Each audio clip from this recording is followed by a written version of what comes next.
Welcome to the Runna Podcast.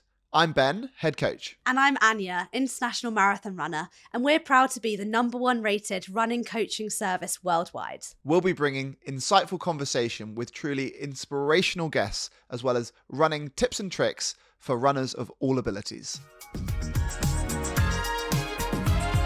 Ho, ho, ho! Welcome to this very special episode of the Runna Podcast. It's the 2024 Runner Roundup. It's been an incredible year of sport. We've had the Olympics. We're going to go through everything that made this year so unforgettable, including our own achievements. So let's dive straight in. Plenty to unwrap. I think this episode is going to slay. We've got a few presents for each other. Yeah. Anya, are you feeling festive? I am. We haven't long been home from Hawaii, which wasn't very festive for Honolulu Marathon, but we're back now and I'm cramming it all into this week. I can't take you seriously with your Santa beard. For those who can't see us, Anya is dressed as a Santa Claus with a big bushy white beard, and I'm her little helper. Little elf. I'm a little elf with my pointy ears. Pointy ears, pointy shoes. I've just taken the beard off because it's going to be quite warm and might muffle the mics. It's a rare sighting that we're doing the podcast. I'm not in flip-flops and I have my little pointy elf shoes. So yeah, we were both in Hawaii and it was, well, there was lots of Christmas music everywhere, but it was hot and sandy. It didn't feel very festive, did it? No. But yeah, diving straight in now. Christmas episode. We've got Christmas park run ahead of us. A few things for the end of the year. Should we dive in? Well, yeah, I guess before we do, we should rattle through what you've been up to this year. And how has your year of running been? Any highlights that you want to share? Yeah. This year's been the best year of my life. And I feel very, very lucky to be able to say that like every year I say. And every year I'm like, oh, it can't get better. And I actually thought in Hawaii I'd get a tattoo to symbolize how amazing this year's been. But then I was like, that's almost me, you know, like defeat. But I would love next year to be better. I don't know how it could possibly be better, but hopefully. So yeah, my running achievements, I haven't got any PBs. But I think that was really important. I have been running now since 2019 and I have done like 3 marathons a year since. And I've still been doing a lot of marathons this year, but definitely put less pressure on myself, which I think was really important so that next year I am super hungry for more. But I still ran so my second fastest half marathon this year. I think I did 1 hour and 15 minutes, which was, I was really happy with that. And I've done 4 marathons and I've traveled the world. Like I'd never left Europe until this year and I managed to do New York Marathon, Honolulu Marathon. I went on a training camp to South Africa, training camp to France. I've been everywhere, which has just been incredible. Yeah. Wow. And even in Honolulu, you came 9th female. 9th female. And I was in the London Marathon Elites. I guess that's a really high achievement for the year, which I'm very proud of. Yeah. And obviously Christmas Day park run you mentioned, will you be going and will you be fancy dressing? I hope so. Yeah, I dressed up as Santa Claus last year for the Christmas park run. Yeah, I hope I'll do that. This is the first year which my family have all ran and they're all using runner plans. So I hope we can all do park run this year. We have to schedule an instant workout and go and smash it. Yeah, definitely. How's your year been, Ben? Yeah, my year's been good. I think I started at like rock bottom. Mm-hmm. So I had a really bad back injury at the end of last year. So I basically couldn't do any exercise like November, December. I couldn't even like swim because like even just changing direction in the pool and like bending my spine was like agony. I had like a epidural in my back on the 28th or like between Christmas and New Year. But to the point where I was able to start like building up in January. So I did Christmas Day park run this year. No, sorry, not Christmas Day, New Year's Day park run. And that was like my first bit of exercise for like 2 months. Got round it and didn't hurt too much. And then basically built up to the Paris Marathon, which was in April. And I did it under 3 hours and like enjoyed it and wasn't like putting too much pressure on myself for it. And then went from there towards, essentially from there, I actually put a really good, like consistent block of training in. And for the first time since Runner has started, I actually did a PB. So basically Runner's a little bit got in the way of my own personal training for the last like 3 or 4 years. Yeah. But managed to get a bit better balance. And I think that going through that back injury taught me that I needed to like prioritize my own health and training. And I did a 10K PB and I did 34.24. Sorry, 34.24 in the Saucony London 10K, which I loved. And then I was training towards my Ironman of the year. So I try and do at least one Ironman every year. And I did the Barcelona Ironman in September or October. September, I think it was. And I actually had a little bit of an Achilles tendonitis. So I had to lay off the running training a little bit going into it. But I think just because I was a little bit fitter, did an Ironman PB by 6 minutes, and I did 9 hours and 29 minutes. And then once I got that out of the way, I almost let runner commitments come back in. And then I've had a very hectic end of the year. And I think since the Barcelona Ironman, 2 weeks later, I did the Oxford Half. 2 weeks later, the New York Marathon with you. 2 weeks later, the Tenerife Half. 2 weeks later, the Valencia Marathon. And then 1 week after that, Honolulu with you as well. So it's been a very hectic end of the year. And the Achilles have never quite got back to 100%, which is probably to be expected from that crazy end of the year. So now I've sworn myself to no running other than park run and our fun, easy 5Ks between now and the end of the year. Yeah. And then I'm planning on starting my Paris Marathon training block. So another Paris Marathon on the 2nd of January, once I've done park run, and then my runner plan will start on the 2nd of Jan.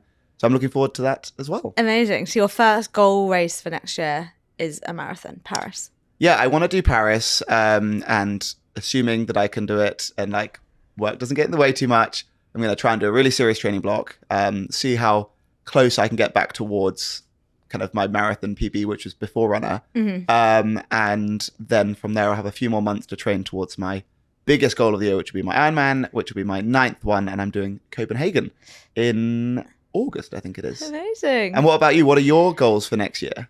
So, London Marathon will be my main goal. And I'm going to say yes to a few less things, especially early next year. I want to put all my eggs in the basket to London. And I think I could get back to PB kind of shape. I feel really good at the moment. I've had, a bit of time off since the crazy end of the year, and I will be until Christmas. But I'm hungry and I'm ready, and I think I'm in a really good space mentally and physically to push myself back to that level, but in a more healthy, sustainable way. So really looking forward to that. I'm going to do Barcelona Half in the run up to that, which is always one of my quickest races of the year. So that's in February. So almost perfect timing. 2 months out from the marathon. See where you're at. Exactly. And then those last 8 weeks focus for London Marathon. And then this year was my first year doing some triathlons. I might dip my toe into some of that. I've also signed up for Valencia Marathon again next year. So we'll see. And when you say triathlons, are you thinking another half, or would you venture up to the full, or what's your thinking there? No, I'm not doing a full yet. I don't think. No, I'll do a few more halves, maybe some T100s. But my partner's doing a full, so I'm not going to have anyone to run with. And he's doing Kalmar. Kalmar. So you'll go out and cheer him on. Yes. That's a very good one. Yes, in Sweden. So that'll be fun. You said fun with a very it's not sour taste in your mouth. I know I'm quite type A kind of fun, this training, but that's a whole different story for my training. That is fun in my eyes as well. Right, well, shall I give you your Christmas presents? Yeah. I've got you some very special Christmas presents. Yes. So they're in my big sack. Let me see. Right, what shall I give you first? So the brief was, I don't know, did you do... These are very, very serious. I did one serious and one... Oh, all of mine are serious. Okay, fantastic. Deadly serious. So I've wrapped them up and I'm taking these out of my sack. And Anya, you can have... I don't actually know which order these are, but this is my first present for you. I love Merry Christmas. Thank you so much. Thank you. Do you prefer giving presents or receiving I presents? Much prefer giving. Yeah. That's my love language, I think, is just giving stuff to Thank you. Can I open it now? People. Of course you can. I want you to tell us what it is. So Anya's opening the present. Yes, for the audio listeners only. ASMR ripping paper. So you might be confused why you have some men's briefs. Some men's boxer shorts. But I thought they would actually be pretty handy because you like to run in your little hot pants. Mm-hmm. Men's briefs have little pocket at the front for extra gel storage. Which So is you're going to be undo even the little fast. buttons, Well, the I'm flies, the little and pull bits at out the front, and I'm gel. thinking for like, when you've only got your 3 items. Yeah. Then if you wear some men's pants, you could probably get 6-7 gels down. Yeah. No, thank you very much. I love them. Thank you. I'm glad you love them. Well, I think it can only get better from there. So this one actually would go really well with those great pants. Men's boxes. There you go. Thank you. I do find men's boxes really comfy, actually. I do sometimes wear them as shorts. Right, so present number 2. Thank you for present number 2. You're Thank so you, Ben. welcome. Oh, okay. I know what this says, but can I tell you I'll tell the listeners the funny story. Ben ordered this to the office under the name of just like Team Runner, and it got put on the whole company group chat being like, who has ordered insanely dark fake tan? And that was me. Yeah, but it was a combination of the men's pants, the insanely dark fake tan, and whatever's coming next. And I was like, it could only be for me. I was just, the only concern I had getting that for you was I wasn't sure if it was actually dark enough. It is called insanely dark. Because you do sometimes have some pretty strong fake tan on, I would say. It's often like during a Tuesday night, I'm like, right, see you tomorrow. And then Anya's back in first thing on the Wednesday, having done like 2 weeks in the Bahamas. Yeah, I do. I did. I was in the Financial Times this year, which was a cool article with a load of very cool Olympians. But talking about how you feel good on race day, look good on race day, run well on race day. Nice. And yeah, my partner's a big finance bro in the city, and I was like, I made it in the Financial Times before you, but I am just talking about fake tan in it. Okay. But yeah, thank you very much. So you can have that I can't and wait the to use pants that. for the London Marathon PB attempt. I can't wait to use that. Thank you. That's actually very useful. Well, good things come in threes. So my final Christmas present to you, Anya. Oh, this is amazing. Thank you so much. Thank you. I don't know how amazing it is. I've only bought you 2. Oh my God. Wait, it's a mug. I don't know that, but I think it is because that's how they normally come in. Wait, okay. Trying to open that with your big claws looks even harder. All about the kudos. It is. Thank you. Cheers. Cheers. Thank you very much. I will Merry be Christmas. having this every podcast episode on the table No. to sip my coffee in. Thank you so much. That's really generous. No, Thank you. they were some very, very, very serious and important gifts, Thank you, Runna. Thank you, Elf. What should I do first? Do you want a serious one or a nice one? So serious, what serious really mean, and nice is kind of, or you mean nice is funny? I meant nice. Sorry, I actually meant, yeah. Let's go nice. Okay. Is it like naughty and nice, or? No, this is, you actually like this, I hope. Oh, okay, lovely. Well, as in I won't like my other present. Yeah. The ideal thought process when you're giving presents is what won't the recipient like? Right, this looks like a bar of soap. Are you implying that I'm stinky or something? Right, let's have a look. Oh, cards. Pro cycling top trumps. I do Yeah. love top trumps. This is lovely. It's like, I thought you like games, you like cycling. I love organised fun. Yeah. I actually had my friendship group's Christmas party last night, and we all had lots of organised fun. It's the 2024 Tour de France. This is fantastic. Top Thank trumps. you. I went to a velodrome yesterday, and it was so much fun. It was very scary. So like the first time ever cycling on like the banked turns. Yeah. I would very much recommend. It was a very fun experience. I did have to let out a few little squeals the first time. Like they get you going up the side of the banked turns. On a road bike, not a No, so you're GT doing bike. it on a track bike, which is very like different. So for anyone who's never done this, you have no gears, no brakes. You can't stop pedaling, so it's like a spinning bike. So to stop, you have to like slow down gradually, like almost like pedal backwards to like oppose the power, and then you can't unclip. So to stop, you then have to hold on to like the middle banister, and then you can unclip and get off your bike. That was the scariest bit. But it was very fun. So would recommend. Okay, and last one. Right here. So this is the not so nice one. Yeah, this is the one that you think I won't like. Yeah. It's not that bad. Some these gloves, socks. Oh, there's lots of them. All toe socks. So I don't have to see your toes, but you can still wear flip-flops. That's so kind. It's going to keep me warm on the train when I wear my flip-flops. Also, this is the one podcast episode where I haven't been in my flip-flops. I know. These are so nice. Thanks so much, Anya. No one said these are so nice about toe socks. I'm so grateful. Do you know, I actually went through a phase of doing all my running in toe socks. Really? Do they chafe in between your toes? Well, no, toes? they're really nice because then you don't... Because, you know, it was basically when I was doing a bit more like ultra marathon running, and I basically didn't... When your feet get sweaty and you're in shoes for ages, and then you've got like wet, soggy toes, and then they blister. Yeah. But then by having no skin-on-skin contact, it meant that you actually didn't blister. But then what I did find is then being in the heat. So I did a ultramarathon in Sri Lanka, which was my like final straw with these toe socks. And because like your feet swell in the heat, and then you've now got extra material between each of your toes, there's even more swellage going on. And then I basically lost all my toenails and didn't agree with it. But that was the last straw of my toe socks. And then also it just became like loads of admin washing them, because rather than turning your socks inside out, you then got to turn your socks inside out and then do all the 5 toes inside out one by one and one.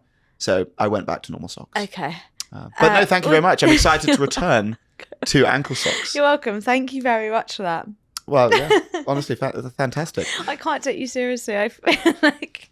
I love my little ears. This is such a ridiculous episode. I love it. So, Anya, looking back at 2024, what has been your favourite moment of the world of running? Yeah, it has been such a great year for sport. Obviously, the Olympics is the first thing that comes to mind, but there's actually been so much that happened along the way in people trying to get to the Olympics and all of that. I actually had so many things in my head for my top sporting moment. I have gone with Keely Hodgkinson at the Olympics because I did just feel... So she won gold in the 800 metres. But I just feel like she has just been the golden girl this year, and she's younger than me. I think she's like 22 or something. But I feel like there was so much pressure on her. The whole country were like wishing her to get gold. And that is a lot for a young girl. And she just outdid everyone's expectations, and she has such a flair about her. And I think it was the first time a British female has won the 800 metres since like 2004, which was like Dame Kelly Holmes, who's a living legend. And yeah, I was in a training camp last year in Font-Romeu, and I watched her train, and that was amazing to see. And yeah, it was just so inspirational. I remember watching that on the telly. All my family was screaming. Yeah. What's yours? Well, mine is another British gold. Okay. And a friend of Runner and someone who's been on the podcast, and we had it up on the telly. I think it was like first thing in the morning. Yeah. And when Alex Yee won gold at the triathlon, and he looked like he was almost like giving up with a few K to go on the run as Hayden Wilde came past. And then he just started speeding up. And not only did he catch up, but he just literally went past him so fast that Hayden had no chance. Yeah. And just almost then had the like victory celebration of the few hundred meters to the finish. So that was pretty cool. And having met Alex and know Alex relatively well was pretty surreal. So that has to be mine. But no, an amazing year. And I mean, it's always so fun when we hit the Olympics. Yeah. No, I loved watching Alex Yee in that race as well. And then the same thing like happened a week later when he was doing, is it Super Try, I think, and he overtook, and I love Hayden Wilde. Hayden Wilde did so well at the weekend at 70.3 world champs.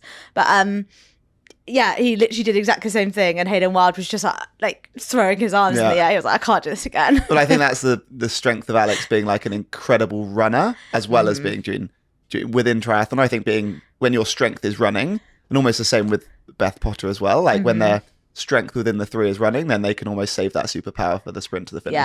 Yeah.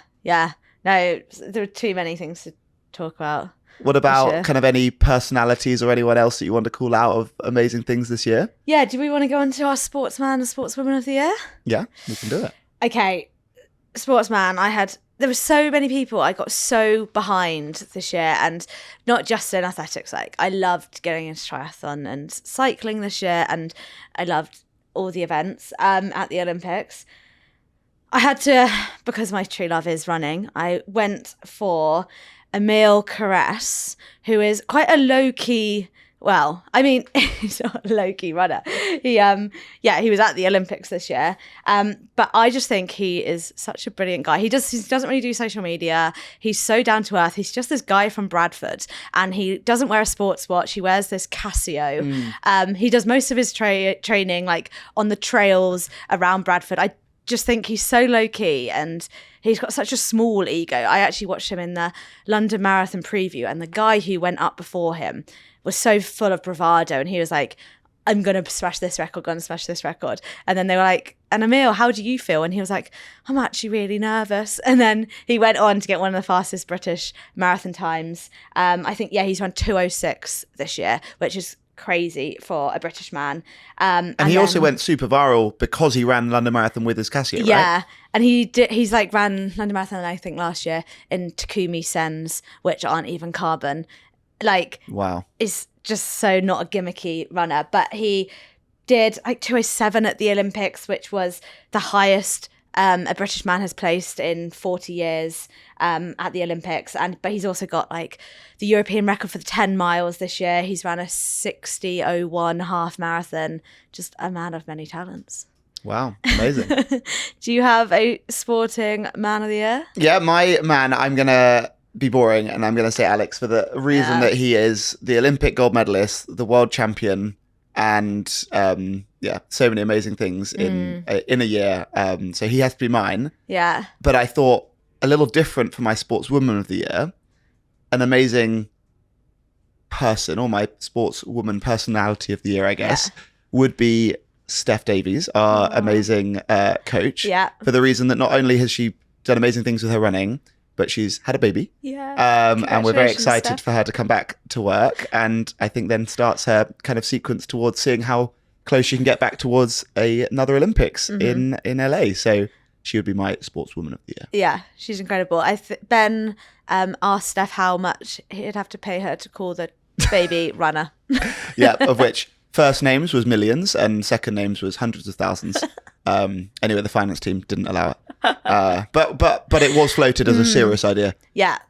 I do just think, like, June, 16 years time, when they're, or maybe 18 years time, when they're microphone on the Olympics and runner takes gold would be, quite something. Yeah, that would be incredible. Yeah. Next baby. What about your woman of the year? I had so many choices for sportswomen. I wanted to talk about Safan Hassan because she won gold at the Olympics marathon this year. She did she did 3 events. She got like 6 medals. She does everything from like 1500 meter to 5k to a marathon, which is crazy. And there's that really famous meme about her, which she was talking at the end of London Marathon, and she's like, every time I do a marathon I then go, why have I done this to myself? What am I doing? And that's exactly how we all feel.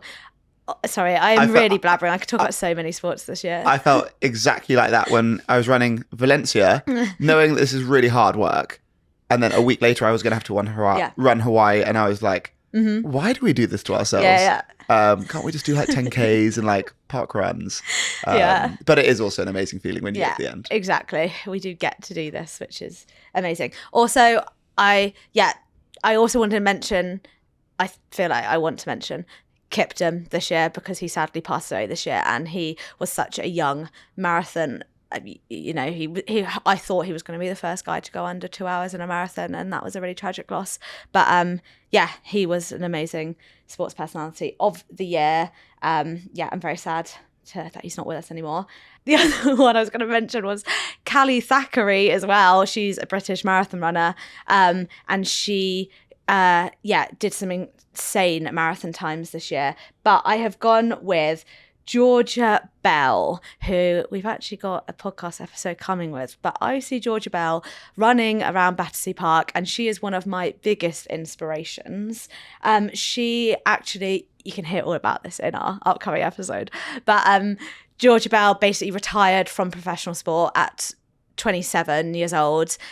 She watched before this Olympic cycle, the last Olympics, just from her sofa at home, like the rest of us. Got into a bit of cycling, did a few duathlons, and then thought for this year, I'm going to get back into it. And she got back to the Olympics. She got her personal best at the Olympics in the 1500 meters, which was 3 minutes and 52 seconds, which was also the British record. And it was just insane to watch. And I follow her on Instagram quite closely, and her Strava, and the work she puts in is so amazing.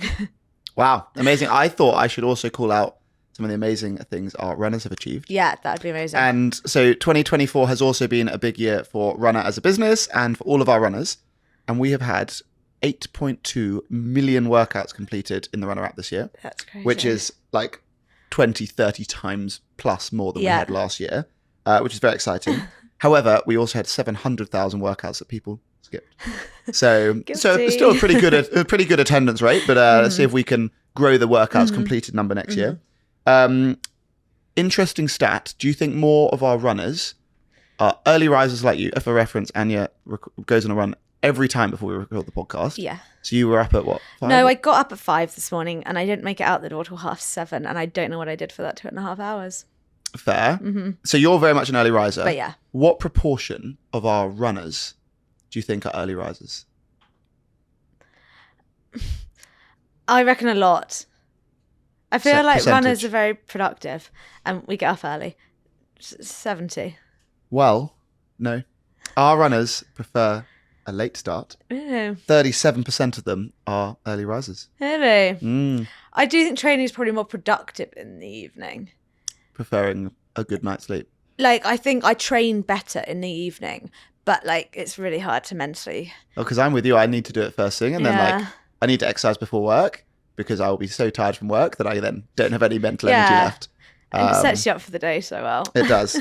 63% prefer to stay in bed. And then one final stat I thought I'd share of our runners, given that we're making a bit of a fool of ourselves. Yeah. Thought I might call them out on this. So they can message us in the Runna app at any time in the support section. We asked AI to summarize how many times our customers have sent us pictures of their feet. We had over 3,000 photos of our runners' feet sent into our team this year. That's ridiculous. So thank you very much. And if you want to subscribe to Runners OnlyFans, no, I'm joking, we will be keeping these private. Anyway, moving on. Anya, what are the bits of your running kit or any gear or anything that you couldn't have lived without in 2024? Okay. I'm going to go with a new discovery for this year. Oh, I've got 2 new discoveries. I was going to go swimming. I didn't swim until this year. I've really enjoyed swimming for when I still want to be active because it does set me up for like such a good day, but it's like a rest day, or I'm tired but want to do something. And I actually think it has helped to flush out my legs. And yeah, days before a hard session, I've actually swam rather than run this year. So I think that's been a bit of a game changer. And also my Whoop. I don't have it on. I forgot I put it on charge. I don't have it on my wrist. I was going to be like, I haven't taken it off. And this is like I can one see of the the tan first line. days. I can either see the tan line or the fake tan line on your wrist. Bit of both. This isn't an ad. I don't get paid by Whoop or anything like that. I genuinely love it. I think it's really helped with my sleep and recovery. It understands me more than I understand myself. Like, I'll be like, oh, why is my HRV really low? Or why was that my night's sleep bad? And then like a day later, I'll feel completely rotten and I've been ill or something, and it knows. And it's just really helped me, move around my workouts for a week depending on how I feel. So I've really enjoyed that. Nice. What are yours? I think I had a few. Yeah. So, as I mentioned a lot, I love my Oakley sunglasses. And Hawaii was dangerous because there was an Oakley shop right next to where we're staying. But I don't think they'd be my number one. I have loved, I think this year, the Coros heart rate strap. Yeah, I've been using that. And I just think it's such a game changer away from having to wear something around my chest, which I remember doing, like, I've done marathons, done half marathons where I've like taken it off midway round because like I feel like it's almost like restricting my like lungs, and then I'd also get like spots around my chest. So moving that onto my arm has been very good. Yeah. And it's just so much easier. Like I'll sometimes wear it for a cycle ride, then like work all day and then realize I've left it on because it doesn't even get in my way. So say that would be like up there. I would also say for my early morning starts when I don't have time for breakfast, going straight for my SIS energy bakes. Yeah. has been fantastic. But my biggest discovery this year has been a little bit like you with your Whoop, my Garmin watch. Partly because I've gone for the big one with a big battery. I charge it like once a month, so I wear it every night, tracks my sleep. But it has a torch, which helps me get to the loo in the night. A bright torch. A very bright torch. And it is great. If I forget my bike light, I can just put it on my handlebars. And it's my bedside table light, essentially. And it is also how I get to the loo in the night. So that is my best bit of kit this year. Yeah. No, yeah, they're all great. What have you had? Clothing. I basically have I had clothing? No, I've been naked all year. I've worn a pair of Lululemon Hottie Hot shorts and a Swiftly top. I think every day for at least one of the runs every day. Well, a new discovery I had on the kit front. I wasn't planning on saying this. Is actually the runner shorts. I think we have built some really good shorts. So I've got my phone on the left, got my keys at the back right, gels at the back, and they don't chafe because they've got like undershorts in. Yeah. So they're very good for me and my fat thighs. But otherwise, kit-wise, I mean, obviously I could mention our very good runner socks. Yeah. But I won't be wearing them anymore because I've got my my toe socks. So yeah, I don't think I have massive kit bits. I'm quite relaxed. I'll just wear whatever, Yeah. Yeah. Okay. Do you have a favourite shoe for the year? I actually brought in my 2 favourite shoes of the year.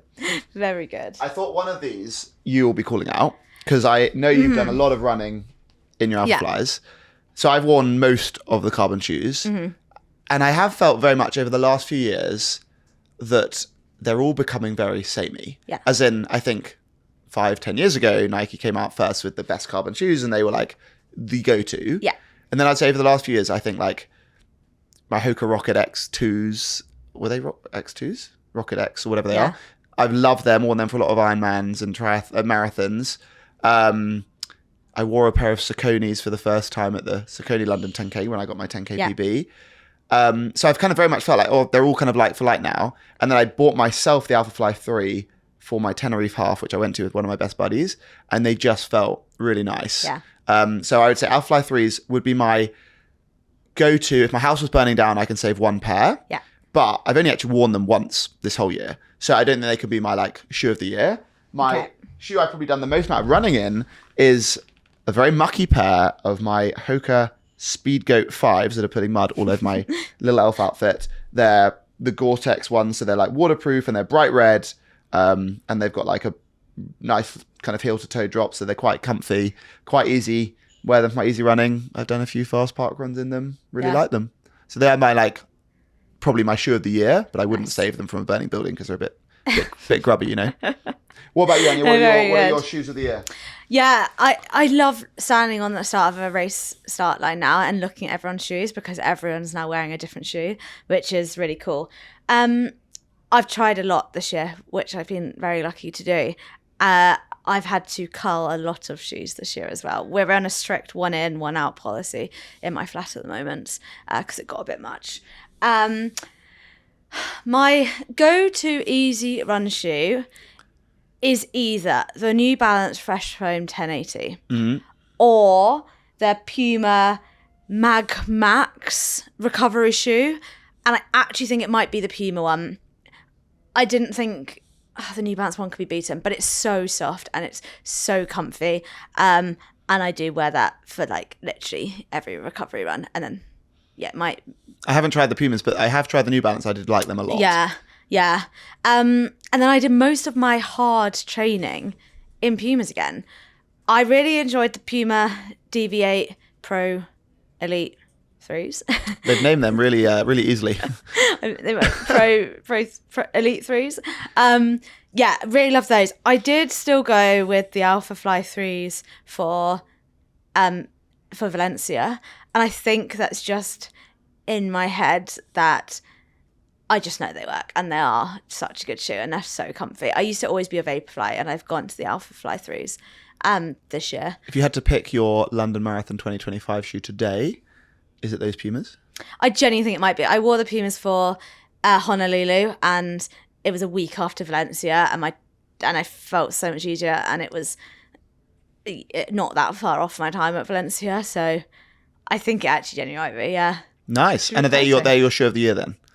Yeah, I think Puma have come a long way. I've also enjoyed some Saucony shoes, but the yellow ones, the Pro 4s, not the Elites. I feel like saying the yellow ones probably doesn't cut it because you can probably get most shoes in yellow, you know. But yeah, loved all of those. Wow. Well, what a year. We're going to send ourselves over to Steph, who's going to come in with our coaching tip of the week. Today's top tip is around hill running. Hill training is one of our harder sessions of the week, and it involves running hard uphill and then using the downhill to recover. They sound tough, but they come with a host of benefits. Hill running improves speed, efficiency, strength, and is great for us technically. Driving uphill helps us improve our stride length, cadence, and running form. Thank you very much for that, Steph. We have now got our dilemma myth debunking discussion for the day sent in from one of our runners. I feel like I'm naturally better at shorter distances like 5k, but I struggle with endurance for half marathons and beyond. How can I train to improve my stamina without losing my speed over shorter distances? Ooh, good question. I think, first of all, like people have like a natural tendency. Some people I think are very skewed towards the short distances, and some people are, I would say, probably like a bit more like us, where we can kind of carry our half marathon pace over for a marathon, and the drop off is a lot less. And probably the reasons why we're closer to that end of the spectrum, which is maybe what this person's asking for. Obviously, there'll be genetic and whatever implications which skew us to one end of the spectrum or the other. But I would say it's a big part of it would be cross training. So we do a lot of cycling and swimming, which will mean that we're building up a really big aerobic base, which means that we can kind of relatively keep on going for longer. And I mean, then the other obvious point is also just doing more of the endurance. Like ultimately our body is going to be great at doing what we do. Like it's a creature of habit. If you play the piano loads, you'll be great at playing the piano. And if you do loads of doing, ultimately 100-meter athletes do loads of track work and loads of doing short anaerobic sprints. Yeah. And that's going to make them short and powerful. And if you do loads of aerobic training and loads of endurance work and loads of long runs and loads of mileage, you're going to be a lot more skewed towards that end of the spectrum. And maybe a very exciting foreshadowing, is that the right word, of something that we're working on very hard behind the scenes, which is very exciting to come into Runna, is that we're going to allow people to almost adjust both the intensity and the mileage of their plans. So you'll be able to choose maybe a lower intensity, higher mileage plan, or a higher intensity, lower mileage plan, as to whatever end of the spectrum you would like to be working towards. And obviously that will help for hundreds of other reasons, whether you're an older athlete with a higher disposition of injury or whatever it's going to be. But no, so I think very much, thinking about building up the mileage, building up the long run distances, and also making sure to cross train. Do you have anything else you'd add to that? No, I think you covered it all. I think, it's like the zone 2 base training. That's what I guess our cycling and cross training is. You spend so long just like at a comfortable kind of zone 2 pace. That's probably why that happens. Yep. I guess before we move on to our silly half of the episode, Anya, I think we should round off 2024 with goals for 2025. You mentioned you want to do well in London Marathon. Yeah. Is that the goal? Don't want to put anything else in the way, or what else are you thinking about? Is there anything else you're thinking about for 2025? I'm going to, put it out there. I would love 2:34XX in a marathon next year. I'm just going to And so your current PB is 2:34? Yeah. As in, so you want under your current 2:34, or you're happy with just 2:34? I'm happy with 2:34. But I don't want to get greedy, but I definitely think I could. I think I could get back there. Yes. And in a way, you'd be viewing a 2:34 as almost like a healthier, stronger Anya who knows a lot more than when you did 2:34. 100%. Was it 1 or 2 years ago now? It was only last year. Okay, last year. Yeah. Have you got any specific goals? Yeah, I have 2, maybe 3 goals. So my 2 kind of like races and time goals. So Paris, I want to do. So my best is 2:34 as well. Yeah. But I think I'm further away from that. So I want to get sub 2:40. If I can do 2:39 in Paris, I'll be very happy about that. I think it's important not to set goals that I think setting goals is really important to make sure they're the right level of hard. Yeah. And I think I'm further away from a PB, so I'll be really happy to kind of like motivate myself with a challenging but achievable goal. I think if I can stack a few months of really good training together, I think that's reasonable. So I want to do that, but then I want to do a big PB in my Ironman. So I did PB this year, but I did that with a sore Achilles. Okay. And I do think, again, training well, but ultimately going into it fully strong, fully fit, I hope I can take maybe 15 minutes off my Ironman PB and go from 2:29 to sub 9:29 to sub 9:15 would be my big goal. And then like to like bring it all together, I also just want like balance. And running has been very hard. And I think this year I've had a much happier and healthier life.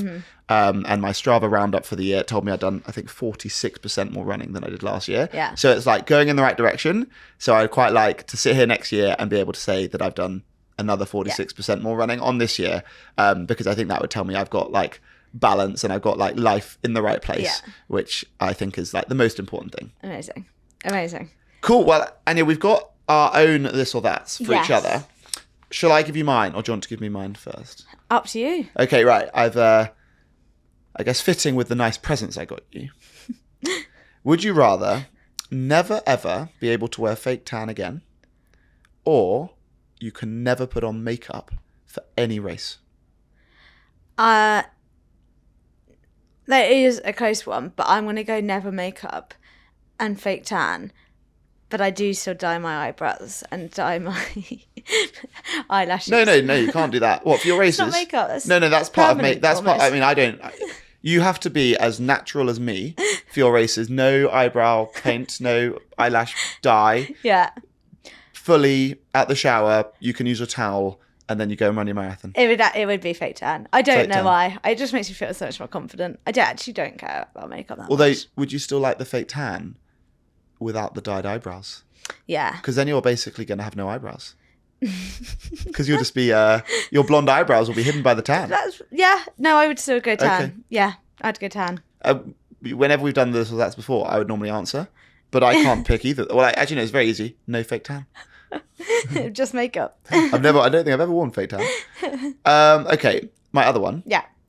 Would you rather take Joe Yeah. and his boyfriend on every run you ever do ever again, or you could never run with Joe again?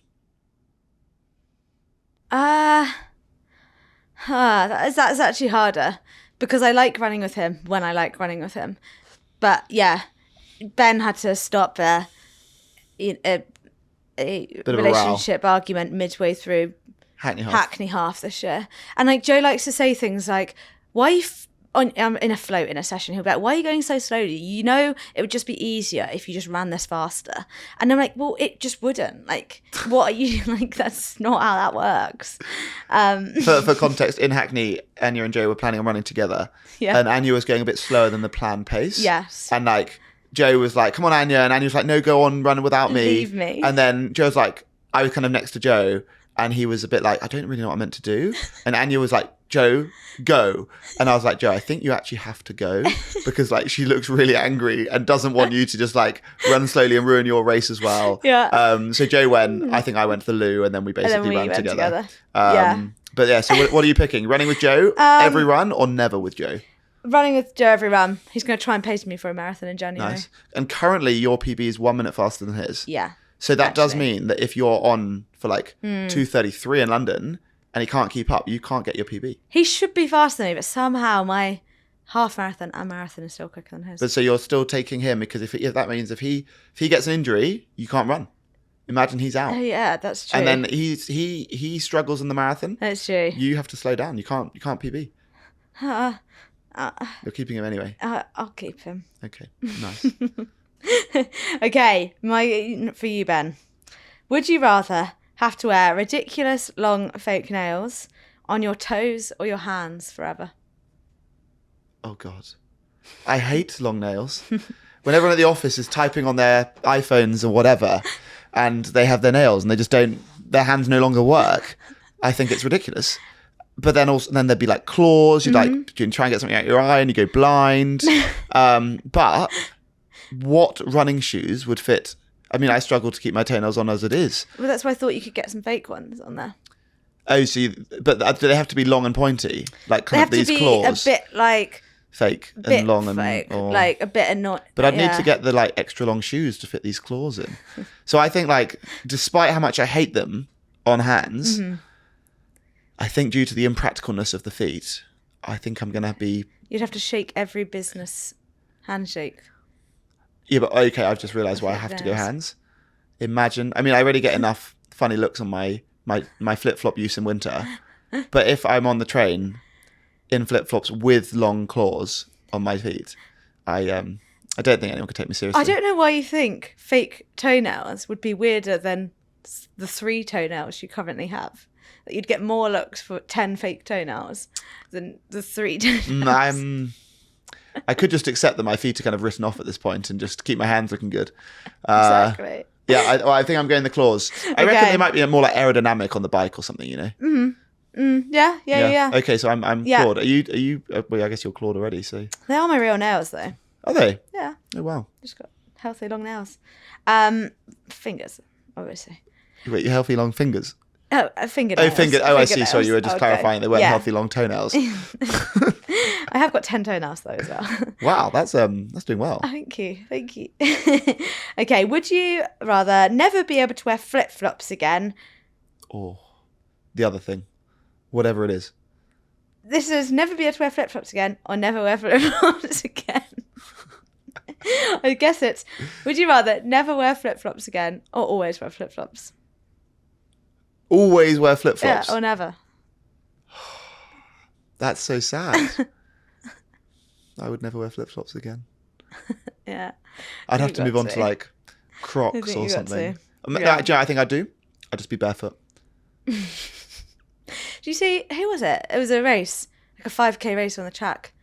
And someone's shoe came off and they finished the whole race with just one shoe on. There were people running the Honolulu Marathon barefoot, which is mental because it's on tarmac. Yeah. Yeah. Yeah, I think I'm going no flip-flops. Okay. But that does make me sad. I have one bonus one for you. Okay. Only cycle as many miles as you swim or never cycle again. So you can cycle as long as you want, but you've got to swim as many miles as that. Well, I would surely take that as my option, and then I can like choose to swim or not. As in, like, even if I swim like I do currently, which is very little, Yeah. I would still have like a very short cycle a year, Yeah. which is better than never cycling again. Okay. So I would choose that. Okay. But I can't imagine I'm going to start being like a 100-mile swimmer just so I can do 100 miles on a bike. I thought you'd go on a long bike ride and you'd be like, oh gosh, now I've got to swim that far. The longest swim I've ever done is 6.2k. That's quite hard. And I don't think I would enjoy that enough just to warrant a 6 point. That's like half a lap of Richmond Park. Okay. I'd have to get the other side and then walk my bike home. So I think I would take that as the option, but I can't imagine that I'll be doing much cycling. Okay. I'd have to become a track cyclist and just do the odd lap. Okay. Closing question that I don't know your answer for this one. I actually haven't thought about this. Yeah, I haven't. I thought I'd think about it on the spot. You're designing your dream race. What distance is the event? Where is it? What's the food and drink? And who's presenting your award? Well, it's going to be in Richmond Park. Okay. Because I love Richmond Park. Yes. And actually, almost my dream race ever is like the London Duathlon, which happens in Richmond Park. It's a 10k run, 44k cycle, and a 5k run. But it got cancelled this year. So I'm doing it on the roads of Richmond Park. There's loads of like running events happening in Richmond Park, but they're all on the trails. So I'm doing a road race. Yeah. I think it could be a duathlon. But I think it would be a 1 lap running race around the kind of the road, which is 11k running race, which I just think would be quite a fun, unique distance. There's a few hills in there, and I just love Richmond Park. Yeah. So that's the race, that's the distance. It's open to everyone, mass participation. Yeah. And there's like waves all day long of like different times. So then you've got like, that way we can facilitate like 100,000 runners. And so you've got like the super, super speedy people, and it goes through all the waves. This like big party all day long, like pizza trucks at the finish, non-alcoholic and alcoholic beers at the finish. Nice. and then we'll open up one of the rivers that like is right by where the finish and the start would be as a little bathing pond. So you like go in there, like cool off, little dip in the river. And that's, and who's presenting the award? Ooh. I reckon Harry, Ron and Hermione. Just, that'll bring in more crowds, really make it scenic. That would be And amazing. it would be the Richmond Park Runner Run. Yeah. Oh, no, the magical Richmond Park Runner Run. Okay, nice. Would you come? Yeah, 100%. Would you fun run it or would you race it? I'd race it. Nice. I've got I think to. it'd be quite fun also to get a time on the beat Richmond you. Park segment, which you can't really run on because it's a road, really. Mm-hmm. Anya, what would be your dream race? I was going to say half marathon because it's just like less taxing than a marathon, but also I like that last bit, which like is like not everyone can do that last bit. I know not everyone can do a half marathon, but more people can do a half marathon. It's probably going to be London Marathon, but we don't go to Canary Wharf. Wait, so in you're the quiet choosing bits. the marathon distance? Marathon. Oh, I thought you were going to choose the second half of the London Marathon. No, but not the Canary Wharf, the quiet bit. So you're rerouting it for like a lap of rerouting. Battersea Park? Yeah, maybe? we're definitely going to have Battersea Park in there. Okay, so you're rerouting the London Marathon, Yeah. adjusting the course Battersea Park, full marathon distance. Yeah. We didn't get your food. Oh, pizzas. Oh, sorry. Yeah, pizzas while you're bathing in the river. Yeah. So anything different other than marathon, London, Battersea Park in the course? No, I'd love an elite section as well because I like watching the elites. And are you running in the elites or not? No. You're going at like the fastest women of the normal people. Yeah, I want to watch the elites and I would like... But can you watch the elites if you're like in the pens and stuff? Well, Or do you no. want what you could do for your custom version is the elites go the night before, you Yeah. watch it on the telly, Yeah. feet up, Yeah. in bed. Yeah. Okay, nice. But they have paces. The women don't go alone. Or everybody has a pacer. Okay. Yeah. Well, everyone in the whole race. Yeah. Yeah. Yeah, because everyone's going to get PB. Oh, but that might not be very good because then you're doubling the congestion. So you either have half as many runners or it's going to be twice as busy on the course. I'll just organise it a bit better and have different more Okay, waves. you'd be and things like that. you're a bit smarter than the organisers. Yeah. Food and drink. Mm. Custard slices. M&S custard, like vanilla custard slices. I love them. Custard slice? They've What's been a custard slice? It's like pastry with icing on the top with like congealed custard in the middle and another pastry bit. Oh, I've always wanted congealed food. Nice. And then what I everyone don't has think. to eat this at the Yeah. Yeah. Oh, God, I love I don't it. think I can come to your race. Yeah, and pizza. We'll probably have Okay. pizza as well. But is it either or? You have to have the custard slice. Have to have custard slice. That's the main thing. Oh, God. Okay. Yeah, and Any champagne. drinks? Champagne. Okay. Very nice. And who is presenting the award? The people I've been most obsessed with this year is Lucy Charles Barkley and Sam Laidlow, which is like a basic answer considering how many amazing people there are in this world. You think we can have two triathletes presenting Yeah, I know. your prize at the end of this But they're annual the marathon? people who I've like been so behind and followed this year so much. Fair. So I think so. Nice. Yeah. Well, I think that'd be quite a fun race. Yeah. I actually do think we should be petitioning London Marathon to get Battersea Park on the course Yeah, no, 100%. and getting out Canary Wharf. 100%. Yeah. Even like Hyde Park would be great. Yeah. You could actually then maybe finish just going down the Mall from the other direction. Yeah. We do Battersea Park, Sorted. lap of Hyde Park, and then Yeah. you hit down the Mall, Yeah. and then you finish under the arches. That would work quite nicely. Yeah. Cool. Perfect. Well, we better write that up and send it in. Well, Anya, thanks so much for coming on this podcast. Thank you, Brad. Thank you for my presents. I guess the other thing that we should chat about is I don't know how many episodes we've done, but a 2024 achievement was we started the Runna Podcast. Yeah. And I think like the stats somewhere like 90+% of podcasts fail before episode 10. Yeah. And we've carried on and we have done it every week without fail. So thank you very much, Anya. I've loved Thank it. you, Cara and Jazz, Yeah. behind the scenes. And thank you, listeners, for Yeah. actually listening. Yeah. Because otherwise we wouldn't be back. Yeah. But we'll be back next Yeah. Friday and every Friday. Yeah. Hopefully forever. Forever and ever and ever. Yeah. But no, have an amazing Christmas, everyone. Have an amazing year of running in Yeah. 2025. And thanks for being... Congratulations for everything this year as well. Yeah, and thanks for being part of our little runner journey. Yeah. Thank you. Merry Christmas. Today's podcast was brought to you by Runna. If you want to train for any goal, download the app today. And don't forget, you can use the code Runna Podcast for a 2-week free trial. Whether you enjoyed the episode or not, please like, share, follow, subscribe, do all of that nonsense, and we'll see you next time. Thank you so much for listening. Whether your friends have been naughty or nice this year and you're thinking of getting them a Christmas present, we thought we'd let you all know that we do have Runner gift cards available on our website. So if you want to buy a friend a 3-month, a 6-month, or a 12-month membership, you can do so at www.runner.com/store. And over on our website, we've also got all of our amazing Runner merch, which you could gift someone. And if you use the code XmasPodcast, all one word, you can get 15% off. Merry Christmas. Merry Christmas.